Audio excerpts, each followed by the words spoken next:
Членовите на Сдруженијето на лекари по семејна медицина не го поддржуваат и нема да учествуваат на најавениот штрајк на матични лекари, поради несогласување со дел од барањата кои биле наведени како причини за штрајкот. Комплетно нов модел на примарно здравство е потребен и истиот би требало да ги стимулира младите доктори да работат како матични лекари.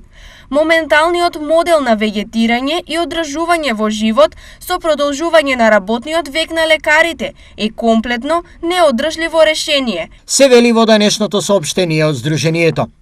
Сдруженијето на матични лекари минатата недела донесе одлука за прекин на работата од 5 до 7 септември. Во овој период матичните лекари ќе примаат само итни пациенти, но нема да издаваат рецепти и упати.